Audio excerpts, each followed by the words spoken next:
Regardless of any hype that Kickstarter projects emit, their collective nature always necessitates some kind of caution. It's an unfortunate reality that these substantially financed dreams can lead to disappointingly ambitious realizations that were simply too big for their own good.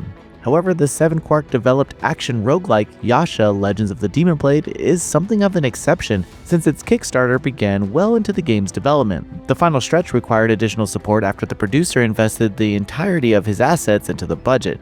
Naturally, the degree of commitment stood out to me, so I followed the title's last phase to see whether it would pay off. Ultimately, while Yasha Legend of the Demon Blade struggles are evident while actually playing it, the combat system more than compensates as it's one of the best I've experienced to date. But let's unpack that in this review.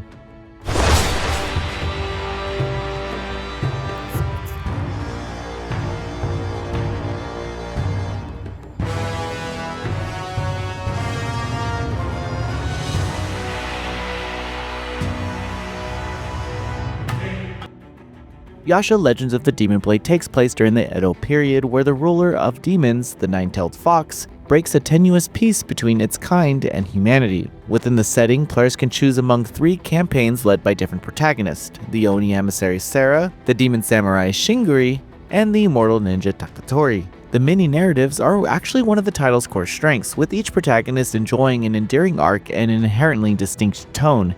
Shiguri faces a classic tale of overcoming her perceived inadequacies as a swordswoman while uncovering her past, whereas Sarah's route is more comical, with emotional catharsis sprinkled in the later chapters.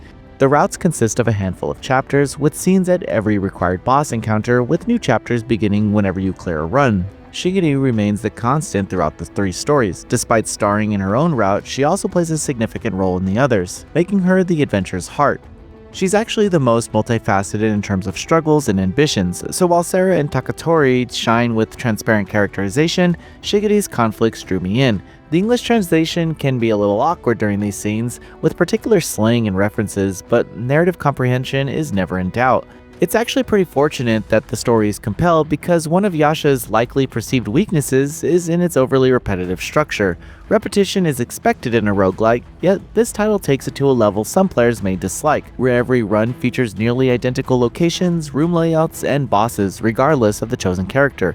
This design initially seemed a little discouraging for me. However, because progression is rooted solely in combat, the identical rooms quickly become a non-issue, and individual runs rarely exceed 30 minutes. Even when accounting for failed attempts, progress never felt irregularly slow. Combat and growth further mitigated the repetition. Simply put, Yasha's combat is outstanding, offering some of the most addictive action gameplay that I've experienced in an indie game. Shiguri is an all-rounder, Sarah is the swift glass cannon, and Takatori the bow-wielding heavy hitter. But despite these specializations and my preference for Sarah's agility, everyone feels terrific to control in battle. Each hit carries impactful weight, and the movement is intuitive via successive dashes, provided enough gauges are stored. Thankfully in this game, dashes can't actually be spammed or rapidly recharged, preventing their invincibility frames from trivializing boss movesets. Attacks divide into fast-paced standard strikes and heavy swings, though Takatori is an exception. He uses a bow for regular attacks and melee-focused heavies, effectively providing 2 movesets.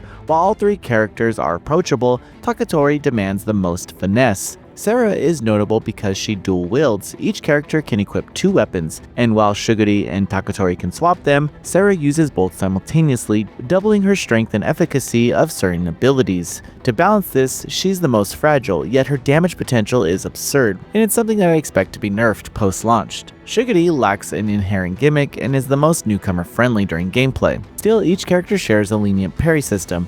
Holding down the button enters a steal stance, and releasing it makes the character jut forward. A parry is successful when executed on enemies whose attacks flash yellow. Pressing the button again triggers a follow-up mystic art that deals extra damage. Viewed broadly, Yasha isn't actually demanding. You can simply hold block and wait for the parry window instead of timing a press. The gameplay loop consists of upgrading abilities and weapons at the hub, then traversing enemy-filled arenas that grant rewards after every rune. And there are also brief rest spots after each boss. Whether you succeed or fail, key materials carry over, letting you enhance the character and craft weapons. Abilities boost stats and unlock some battle conveniences, but then there's weapon crafting that truly fuels the growth.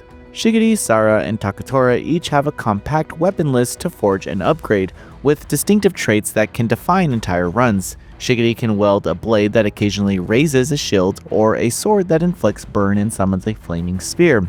Sara's standout weapon spawns ground projectiles that fire at dashed upon enemies, unleashing waves upon waves of damage.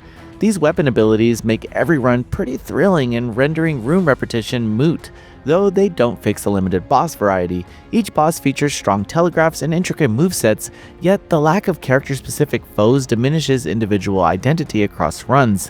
One of the last gameplay elements involve rest spots, which feature multiple facilities.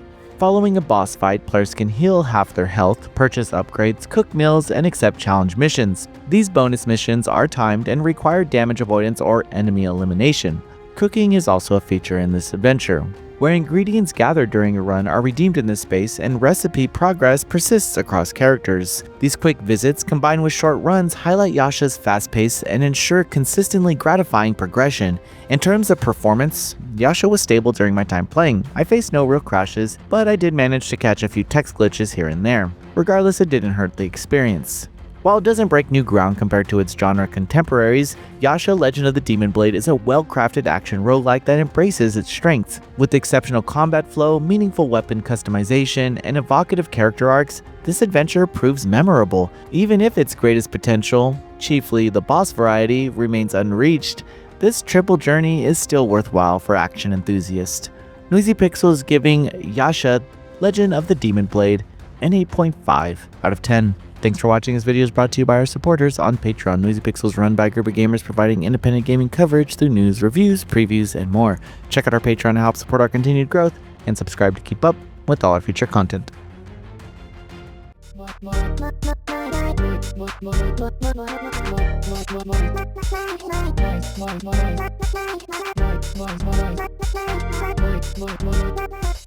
Noisy Pixel.